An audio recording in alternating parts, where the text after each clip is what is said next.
Hello students, welcome to Tiwari Institute of Maths where you study mathematics with full concepts. Today you will study exercise 10.1 class 7th math NCERT book है ना, chapter 10 which is algebraic expression, question number 2. ठीक है, start करें. Identify the terms and their factors in the following expressions. ये expressions दिए हुए हैं, इसमें आपको टर्म्स और उनके फैक्टर्स को मालूम करना है और show the terms and factors bye tree diagram. Tree diagram से टर्म्स को भी बताना है, फैक्टर्स को भी बताना है. ठीक है, तो चलिए समझते हैं इसको. लेकिन उसके पहले यदि आप चैनल पर पहली बार विजिट कर रहे हो, पहली बार देख रहे हो और वीडियो आपके लिए यूजफुल हो, आपके काम की हो, तो चैनल को सब्सक्राइब कर दीजिएगा, लाइक कर दीजिएगा और बेल आइकन को प्रेस कर दीजिएगा ताकि जब भी मेरी वीडियो अपलोड हो आपके पास नोटिफिकेशन जा पाए और आप उसका लाभ ले पाए. ठीक है, चलिए क्या है, सॉल्यूशन करें. एक्सप्रेशन क्या, पहले तो आप टर्म्स पहचानेंगे कैसे, है ना. अब एक्सप्रेशन जैसे x-3, चलिए x-3 लिख दिया एक्सप्रेशन. ठीक है, अब इसको आप थिक लाइन से कितने टर्म्स ये पहचानिए. टर्म्स पहचानने के लिए क्या है कि जो भी प्लस माइनस साइन से जुड़े हुए हैं, ठीक है, उस साइन को लेते हुए उस प्रोडक्ट को या उस नंबर को ले लेना है. साइन को लेते हुए, जैसे यहाँ पर इसके पहले प्लस है तो प्लस तो लिखने की ज़रूरत नहीं होती है. यहाँ पर इसके एक्स के प्लस है ना, यानी पॉजिटिव है. तो एक तो ये हो गया.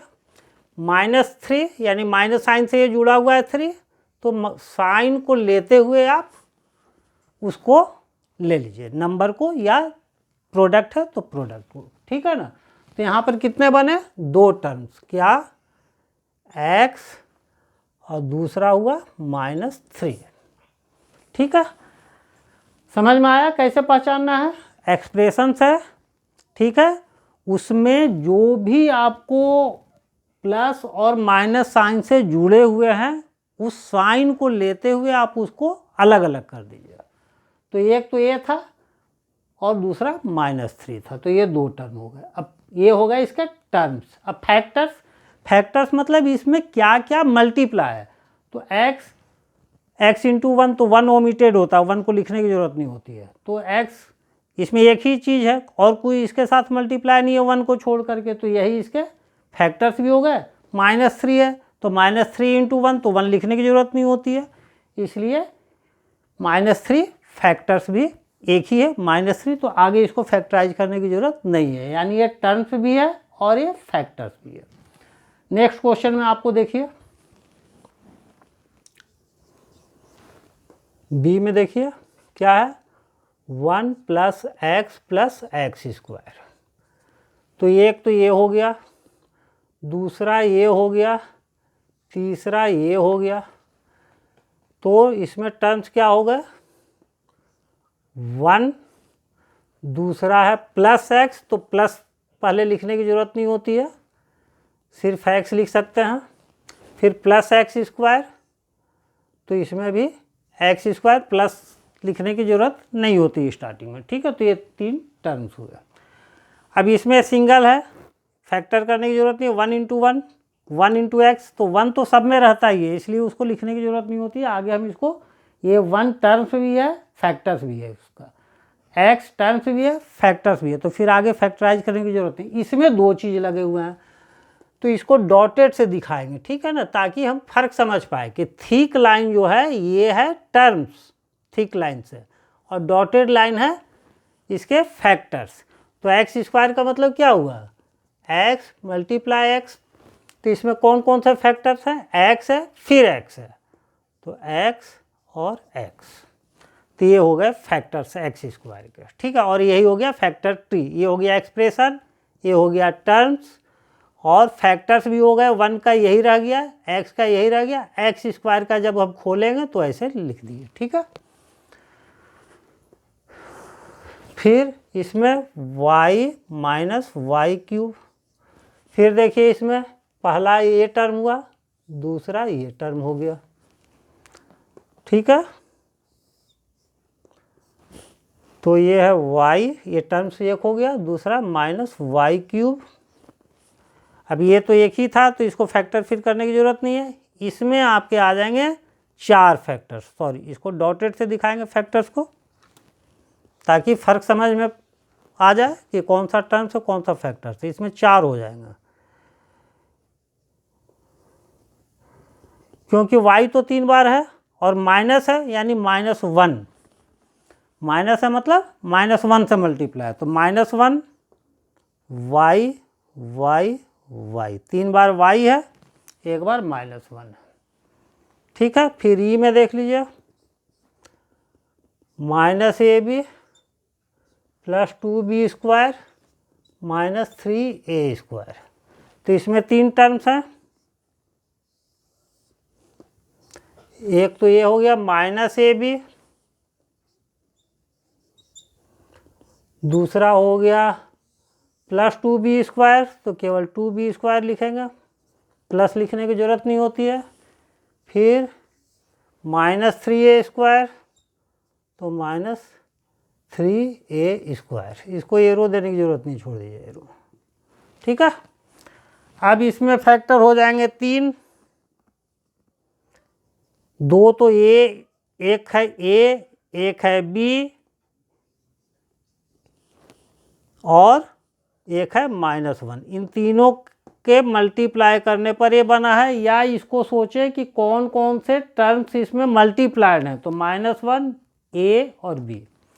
इसी तरह से इसमें भी 3 मल्टीप्लाई के फॉर्म में मिलेंगे फैक्टर्स, एक तो 2 मिलेगा, फिर b मिलेगा, फिर b मिलेगा। फिर इसमें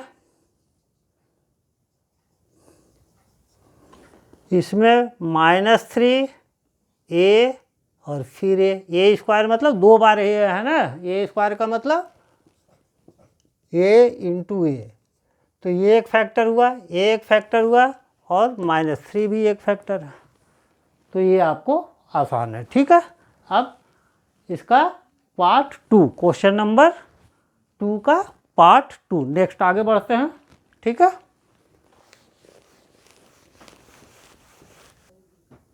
अब क्वेश्चन नंबर 2 का सेकंड पार्ट, ठीक है ना। Identify terms and factors in the expression given below. इसमें टर्म्स और फैक्टर्स पहचानने हैं, जो पार्ट 1 में हम कराए थे फैक्टर्स ट्री के द्वारा, ठीक है।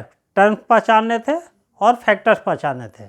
सेम क्वेश्चन है, पीछे आप समझ चुके हैं, ये भी बहुत आसान है। इसको टेबुलर फॉर्म में हम दिखा देंगे, इसमें कोई ट्री की ज़रूरत नहीं है, ठीक है ना। तो इसको टेबल बना लिए, question number A B C D यहाँ लिखते जाएंगे टेबल के फॉर्म में। यहाँ एक्सप्रेशन, जो भी एक्सप्रेशंस दिए हुए हैं, ठीक। और आपको इसमें पहचानना क्या है, टर्म्स एंड फैक्टर्स। तो इस एक्सप्रेशन के क्या टर्म्स हैं और क्या फैक्टर्स हैं, यहाँ टेबुलर फॉर्म में बताएंगे, ठीक है ना। तो उम्मीद है आप पिछले क्वेश्चन से समझ चुके होंगे। फिर आप यहाँ पर देखिए एक्सप्रेशंस क्या है, -4x + 5, तो टर्म्स आप पहचान गए होंगे, पिछले क्वेश्चन में समझे थे आप, क्या है -4x और दूसरा है टर्म्स 5। फैक्टर्स क्या है, फैक्टर्स ट्री में क्या बताया था, किसका किसका प्रोडक्ट है ये, तो -4, एक कॉमा दे दिए, कौन कौन से फैक्टर्स हैं इसको अलग अलग करके कॉमा से बता दिए। 5 टर्म्स भी है और 5 फैक्टर्स भी है ना, क्योंकि ये सिंगल है, इसके अलावा कुछ मल्टीप्लाई नहीं है, तो 5 × 1, तो 1 को लिखने की ज़रूरत होती नहीं है, ठीक है। तो ये हो गया आपका।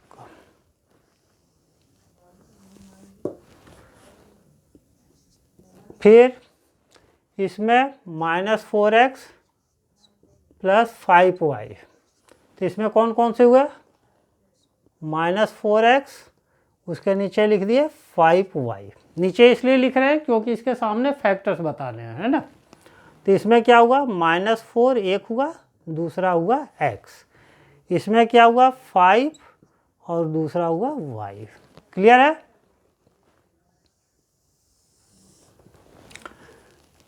b हो गया। c में क्या है, 5y प्लस 3y स्क्वायर, ठीक है।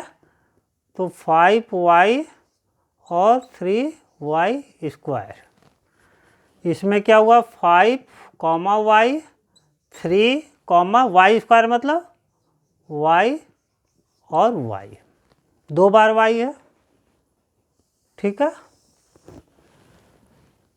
ये हो गया आपका C। D में आइए, D में क्या है xy plus 2x square y square. तो इसमें क्या आएगा एक्स वाई एक टर्म हो गया और दूसरा ये हो गया 2x square Y square plus 2x square Y square. तो प्लस को स्टार्टिंग में लिखने की ज़रूरत नहीं होती है। तो इसमें हो गया x कॉमा वाई, एक्स और y है इसलिए x और y कॉमा से अलग कर दिए। इसमें क्या हो जाएगा 2 होगा, x 2 बार है तो x कॉमा x, y 2 बार है तो y comma y। Clear, D हो गया। अब आ जाइए ई पे, पी क्यू प्लस क्यू। तो इसमें 2 टर्म है पी क्यू और क्यू। तो इसमें क्या फैक्टर्स हैं, फर्स्ट टर्म है पी कॉमा क्यू, दूसरे में सिर्फ क्यू है तो क्यू। क्लियर है। चलिए अब आते हैं एफ में, है ना।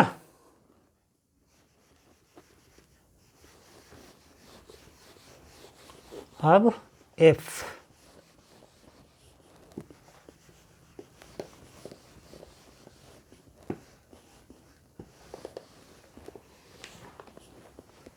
अब एफ है ना, एफ में क्या है 1.2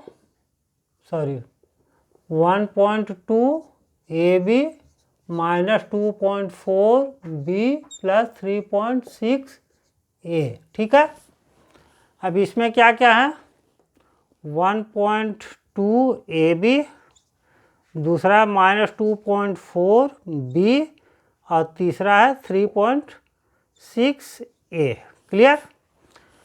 इसमें कौन कौन से फैक्टर्स हैं 1.2 ए कांस्टेंट है, फिर कॉमा ए, फिर कॉमा बी।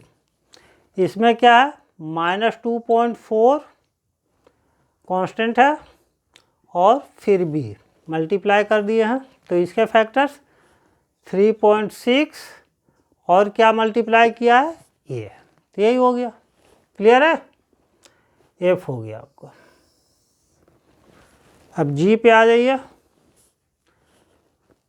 3/4 x plus 1/4।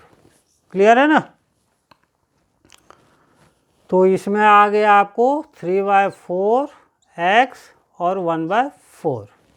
इसमें फैक्टर्स क्या होंगे 3/4 और दूसरा है x, 1/4 में सिर्फ 1/4, ठीक है। तो ये हो गया आपका। अब आ जाइए एच में क्या है 0.1 P square plus 0.2 Q square. तो 0.1 पी स्क्वायर टर्म है एक, दूसरा है 0.2 क्यू स्क्वायर। फैक्टर्स क्या हो गए 0.1 पी, फिर अगेन पी, 0.2 क्यू, फिर अगेन क्यू। तो यही हो गए आपके आंसर, ठीक है। तो उम्मीद है वीडियो आपको अच्छी लगी होगी, काम की लगी होगी। और मिलते हैं अब नेक्स्ट वीडियो में नेक्स्ट क्वेश्चन के साथ। तब तक बाय बाय।